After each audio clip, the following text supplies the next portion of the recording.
Hey everyone, it's Delor, and today I wanted to give you a quick tip on how to recard your Pirates ships.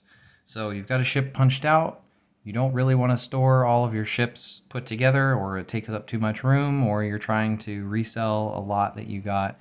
As long as you have all the cards, you can actually put it back into the card. So a couple of tips that I wanted to point out is that cards are punched from one direction, and that actually causes the piece to be very slightly a wedge shape. It's so slight you can't even really see it. So I'm going to hold it up there. It looks like it's a nice straight flat piece of styrene. But actually what's happening is it's actually in a wedge shape. So if you try to put the piece in from the wrong side, you're going to have a lot more difficulty. See, I can't really get it in than if you were to flip it over. So the first thing you can do is just try one side and it goes in really easily. And if it doesn't, flip it over and try again. If you can't really tell, what you can do is you can actually look at the card and look for these telltale marks. So if you look right here, you can see there's a little white chip right here. And that's actually the tab that holds it in there after it's been punched. Those will always be on the bottom. So what's happening is these are punched out with a giant, basically a knife that's in this shape, and it's punching out all of these pieces, and the tab is always left on the bottom because the knife's coming from the top. There's no way to really cut underneath of something. So you'll see the tabs always on the bottom, and the wedge will go inward that way. So what we're going to do is we're going to find that this is really easy to punch them in from that side. And now that you have it set up that way, it's very easy to tell which way these go in, and they're a lot easier to put back in. And let me show you an example of it being difficult. So if we try and put this one in, it just, you'll feel it, it just almost, it's like it doesn't fit. It doesn't want to go in at all. But if we flip it over, it slides right in. Another thing that you can do is if you're having trouble, is you can take a large card, preferably not one that's super valuable, and you can actually just slightly press it to kind of help spread out your area a little bit. That'll make it a little easier to press back into the card. So now that I have all these pieces in there, it's pretty easy. Usually these cards are punched from the front, so it's pretty easy on the cards like this. That are the deck plate cards, they're always punched this way.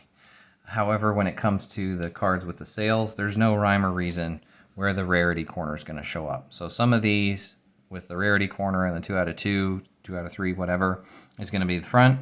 Some of them, it's going to be the back. And so it's a little bit random, but if you know how to look around for which side is the bottom and which side is the top, it can make it a lot easier to put these back together. Now that I have this together, and I see it in an eBay listing, how do I know if this card is unpunched or not? Well, first of all, you can see there's a little bit of white around the edges. That's not necessarily a telltale sign, because some of these cards just get a little bit roughed up when they're in shipping. But something you want to watch for is, you remember those tabs? They're going to show up as white, rather than if you look at an unpunched card, like this one, these tabs right here are black, where they connect to the deck. This card has never been punched before. When it punches out, it actually chips away that tab just a little bit. So now it becomes white.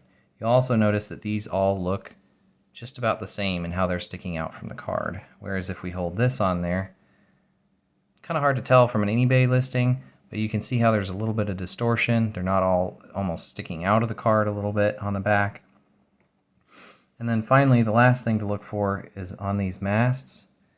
See if you can see it really well. It actually is just straight white at the bottom, and that's where it's rubbed the ink off of the styrene. So you can either see a little bit of scratching on this one, or it turning just straight white here.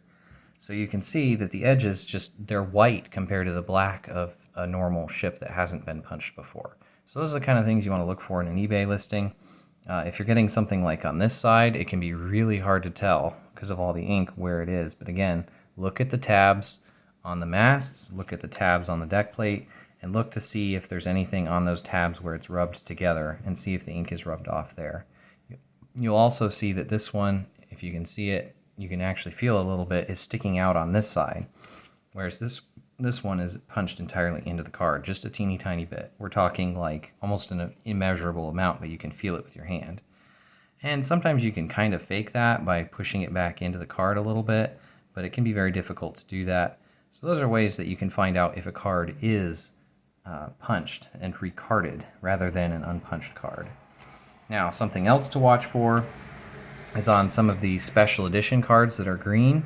These double-sized ones, they were always built into the card, as in that's how they came, was in the card. They didn't come pre-assembled.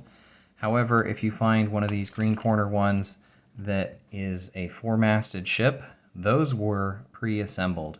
And those, if you see them put back into the card, those are always a recard. Even if they say unpunched, it may be in good condition, but it's definitely a recard. And so you shouldn't be trying to look for an unpunched version of one that has these green corners that's a 4-mast. And if you're not sure, you can always ask someone if they should be unpunched or recarded or anything like that. And again, you have to watch out for these, because if they don't have the second card, then there's no way for you to put it back into the card. So it's nice on ships like this that are a single card that you can always put those back in, because if you have this card, you can put it back in. Now, I have seen where some people will cut these cards just to cut off part of it, and that's really sad. But quick quiz, is this card carded, recarded, or is it unpunched? Well, I'm going to point out some things here. You can see that's a pretty telltale sign that this card is actually a recard. Now, you'll find some cards, like this one. Is this one punched or unpunched? Well, these have turned white, but not all of them. So that means that it may have slightly popped out of the card a little bit, and you'll notice that there's actually just a lot of wear on the ink itself. So these can be a little bit harder to tell. There's certain print runs of South China Seas and Davy Jones' Curse where the ink just like comes off. So you have to be really careful with these. The ink likes to just peel right off. It didn't adhere very well to the styrene, so you do have to watch for that. So hopefully you found that helpful in recarding your cards and knowing what to look for when you're looking online.